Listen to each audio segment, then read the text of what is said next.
favourite ingredients, and today's video is going to be all about SPF. Now I actually did quite an in-depth video on SPF, I think it was a year ago, so I'm going to link to that below because this video isn't going to be as in-depth.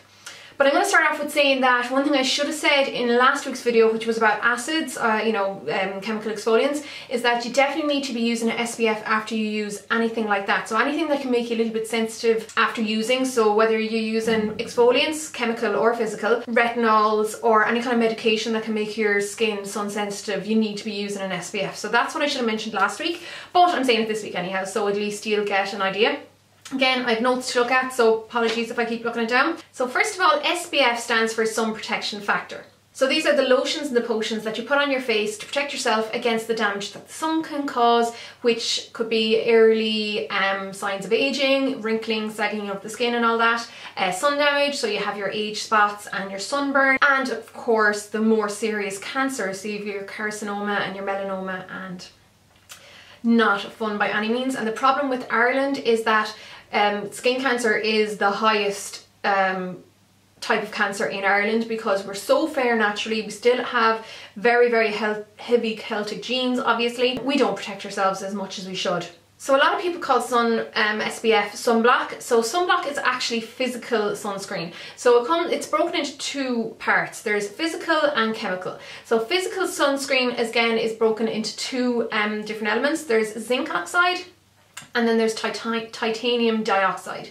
So you'll often see these, particularly in mineral makeups and stuff like that, that have an SPF in it. So these are naturally occurring minerals that reflect the light, so that's why it's called kind of sunblock. It doesn't even get to the skin, so this reflects the light. That's why it also tends to reflect in camera flashes, so that's why you try to avoid SPF for like wedding photography and stuff like that. And then you also have your chemical sunblock, which I don't even know half the names to them, but that's when you probably won't see titanium dioxide or zinc oxide on the back. And chemical sunblock absorbs the ray of the sun. Now the physical sunblocks tend to be more stable on the skin, so it doesn't degrade under the sun, so they tend to last longer on the skin. I personally prefer physical sunblocks, and the chemical ones can often cause more trouble as well with people reacting to them and stuff, especially if you're a little bit sensitive. So of course one of the main things when it comes to sunblock is not getting sunburned, but you can still get a lot of damage on dull days because you have the two different kind of rays that come through. You've got the UVA and the UVB rays. Now the UVB rays is what SPF mainly protects us against, and that is the sunburn rays.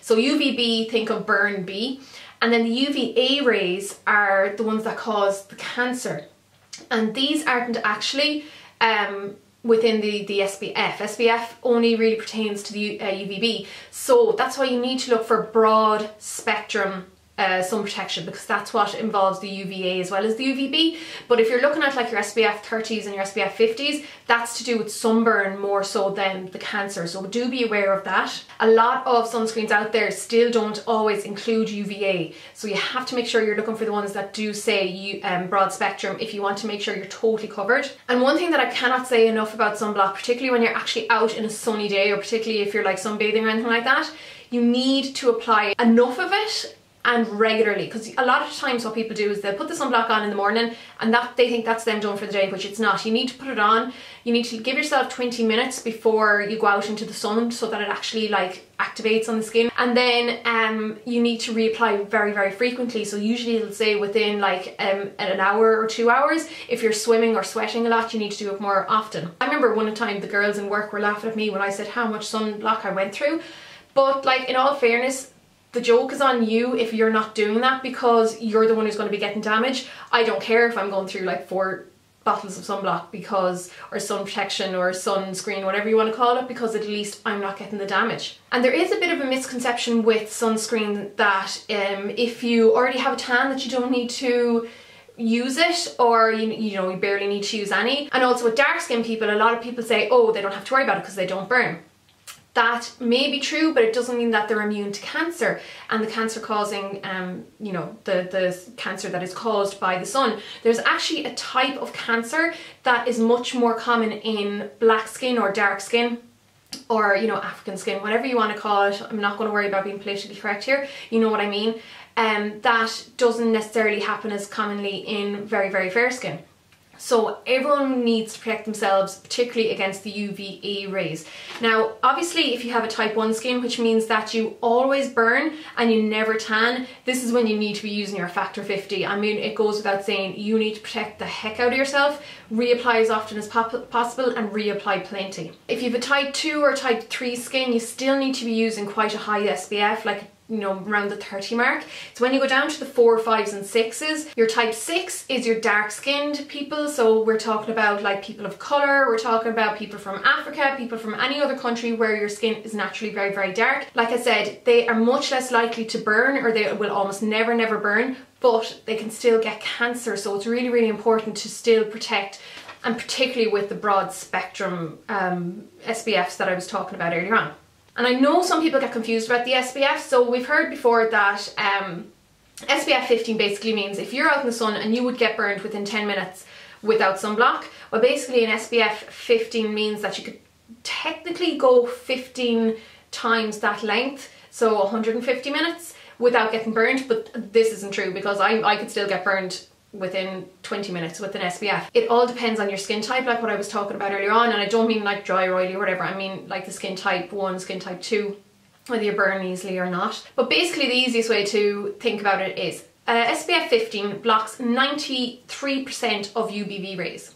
An SPF 30 blocks 97%, and an SPF 50 blocks 98%. So that's why there's no point in ever going above an SPF 50, because it pretty much blocks all of it. SPF 30 is so close to an SPF 50, so that's why I'm usually happy to go with an SPF 30, but the 15 won't be high enough for everyone, because if you're still getting 7% of those damaging rays into a very, very sun sensitive skin, that could still cause a lot of damage. So that's why if you do have the more sensitive skin type, you have to be using your SPF 50 and all that kind of stuff. Now, one more thing I wanted to cover as well is you'll get people saying, oh, but you won't get your, you know, enough vitamin D if you're always wearing sunblock. Well, believe it or not, you don't need to be out in the sun constantly without sunblock to get vitamin D. All you need is, in hotter weather, it's between 10 and 15 minutes twice a week. That's all you need of unprotected sun exposure. But it doesn't have to be your face, it can be on your back, the back of your hands, on your arms. So they'll often say that if you just sit out in a conservatory or just sit out in the back garden with the sun on your back for 10 to 15 minutes, only twice a week or something like that, in the warmer weather, you'll get enough. Now obviously when you don't have as much sun during the winter, you do need to get a little bit more, but it doesn't need to be in your face. It can be on your hands and your arms and stuff like that. Or do what everyone else in Ireland should be doing and take a vitamin D supplement, because that's what they're there for.